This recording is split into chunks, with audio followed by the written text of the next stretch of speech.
La bibliothèque de Fontaine-Fleury à l'heure du numérique. En présence de Nadia Hay, la nouvelle députée de la circonscription, la municipalité a inauguré la Mezzanine, un nouvel espace dédié à l'emploi et à la jeunesse.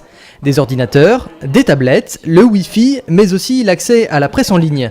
C'est donc tout naturellement que le point Information Jeunesse a déménagé dans ce lieu.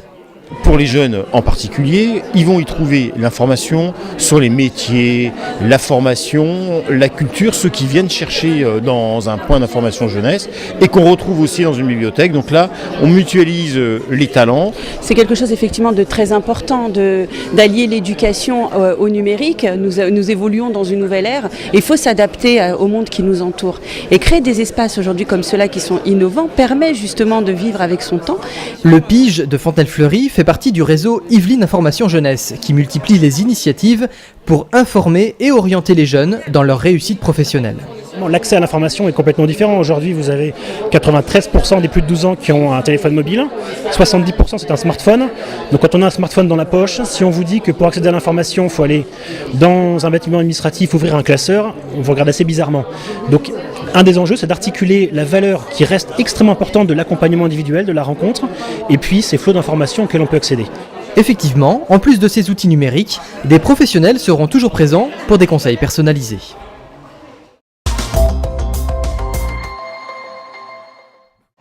Lors des Journées européennes des mobilités, Fontaine-Fleury s'est associé à Versailles Grand Parc pour sensibiliser les Fontenaisiens aux véhicules propres. Après une matinée de conférences autour de ce thème pour les professionnels, le grand public a pu découvrir et essayer des véhicules électriques ou hybrides. Alors on est venu se renseigner sur certains modèles, petits modèles, parce qu'en fait ma femme qui est juste à côté là, a une voiture qui est ancienne, donc il pourrait bénéficier d'une bonne remise. Et voilà, chercher un petit véhicule dans l'idée de moins polluer et de faire notre petite quelque chose de bien pour la planète également. Une conscience écologique partagée de plus en plus. Tout ce qui est déplacement vert et écologique m'interpelle effectivement. Ouais. J'ai un véhicule extrêmement propre qui s'appelle une patinette. Donc voilà comment je circule dans Fontenay. D'autres sont prêts à passer à la version électrique. Voilà, et le frein est là, c'est ça. Après comme un vélo. Ouais, comme un vélo. Et bon, on va essayer ça. Tout seul. C'est parti. Allez, lâchez-vous. Lors de ce premier salon du véhicule propre, les Fontenaisiens ont participé à de nombreuses animations gratuites, comme cette balade en bus électrique. On a de plus en plus de contraintes pour atteindre des objectifs pour la transition énergétique, pour la qualité de l'air. Donc il va falloir qu'on y passe. Ce qu'il faut, c'est qu'on soit le mieux accompagné possible. Et pour ça, la mairie de Fontenay souhaite accompagner les Fontenaisiens dans cette démarche.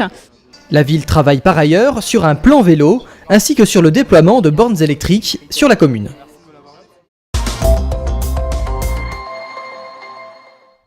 Nouvelle programmation très éclectique pour la saison 2017-2018 du Théâtre de Fontenay, qui accueillera notamment Catherine Arditi dans la pièce Ensemble, mais aussi de la comédie avec Tout Molière, de la musique avec Pop & Gospel et le spectacle musique enjoué pour les plus jeunes.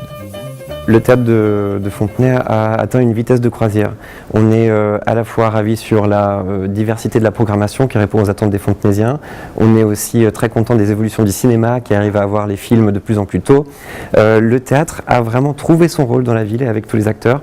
Et c'est ça finalement qui est le plus important parce que c'est ça qui crée le lien entre les Fontenaisiens via la culture. Toute la programmation de la saison est à retrouver sur théâtredefontenay.com.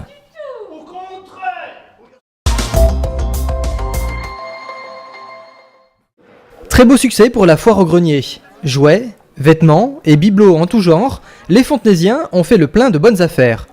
L'occasion également de donner leurs avis sur la ville, ses projets et l'équipe municipale grâce aux vidéomatons.